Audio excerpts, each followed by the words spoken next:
बड़ी और अहम जानकारी के साथ करते हैं। ब्रेकिंग न्यूज से आपको रूबरू करा दें, लंपी स्किन वायरस का खतरा हरियाणा में बढ़ता हुआ नजर आ रहा है। दरअसल यमुनानगर जिले से जो आंकड़ा सामने आया है वो बेहद चौंकाने वाला है। जिले के तकरीबन सभी गांव में यह बीमारी अपने पैर पसार चुकी है।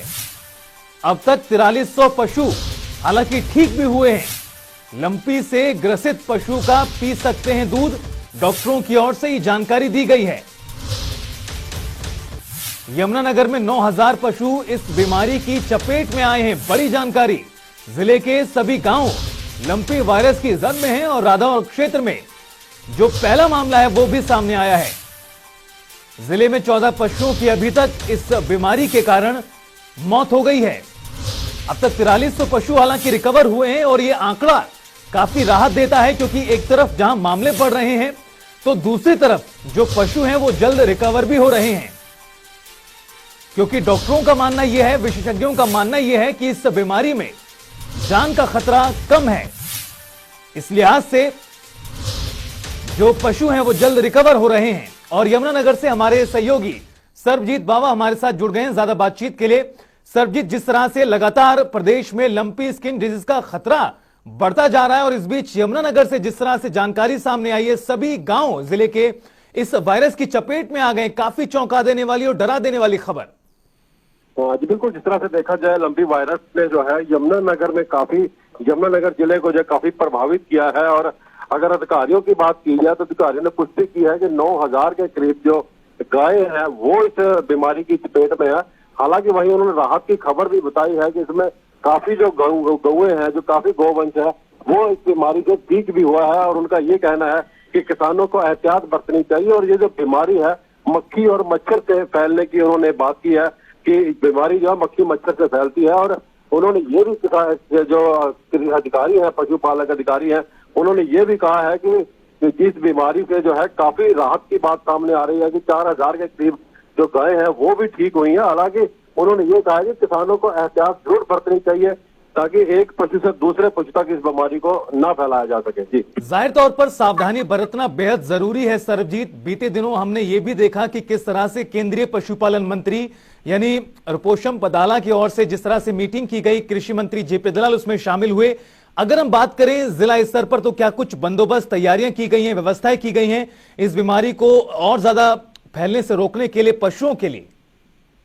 जी देखिए, पशुपालन और डेयरी विकास विभाग जो है उनके जो डॉक्टर्स हैं उन्होंने किसानों को सलाह दी है कि इसकी रोकथाम के लिए जो है जो जानवर, जो पशु, जो भी गाय इस बीमारी से ग्रस्त नहीं है उसको दूसरे पशुओं से दूर रखा जाए और उसके ऊपर खास करके मच्छरदानी जरूर लगाई जाए, ताकि उन्होंने ये कहा है कि मच्छर के साथ जो है ये बीमारी फैल रही है और एक जैसे कोई प्रभावित पशु है इस बीमारी से, उससे उसका जो खून चूसने के बाद जब मच्छर दूसरे पशु पे बैठता है तो वो बीमारी उस पशु को भी अपनी चपेट में ले लेते हैं। तो उन्होंने ये कहा है कि इनके बचने का यही उपाय है कि पशुओं को जो है एक दूसरे से दूर रखा जाए। वहीं उन्होंने ये कहा कि हालांकि इंजेक्शन जरूर आ चुके हैं लेकिन अभी तक जो है मंत्रालय की तरफ से कोई इंस्ट्रक्शंस नहीं आई कि इन बीमारी वाले जो ग्रस्त पशु हैं उनको ये इंजेक्शन लगाए जाए।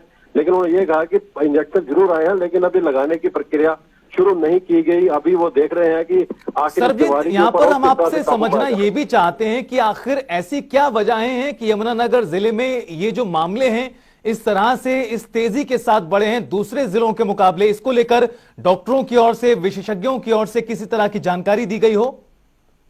बिल्कुल, डॉक्टरों का ये कहना है कि ये जो मामले हैं सबसे पहले जनवरी महीने में जो है यमुनानगर के रदौर में पहला मामला आया था और उन्होंने शंका जताई थी कि कहीं ना कहीं इस जो एक पशु को बीमारी थी वो पंजाब से जो है वो यमुनानगर के रदौर में लाया गया था और उसी से धीरे धीरे कई पशुओं को जो है बीमारी जो है लगी। हालांकि उनका यही कहना था कि इसके मुख्य कारण यही है कि एक मच्छर या मक्खी जब एक पशु को काटती है, बीमारी प्रभावित पशु को काटती है, तो वही मच्छर जो है दूसरे जानवरों के ऊपर बैठकर उनको काटता है तो ये बीमारी इसी तरह से फैलती है। और हालांकि उन्होंने कहा है कि इसका इलाज संभव हो चुका है लेकिन जल्दी ही जो है, हालांकि यमुनानगर में कई पशुओं जो है इस बीमारी से जो है उनकी डेथ भी हुई है, लेकिन अभी बीमारी उन्होंने ये कहा है कि काबू में है। ये अच्छी बात है कि लगभग 4000 के करीब जो है जानवर अभी इस बीमारी से ठीक हो चुके हैं। 9000 पशु जो है अभी इस बीमारी से ग्रस्त बताए जा रहे हैं। जी, बहुत शुक्रिया सरबजीत इस तमाम बातचीत के लिए और जानकारी के लिए।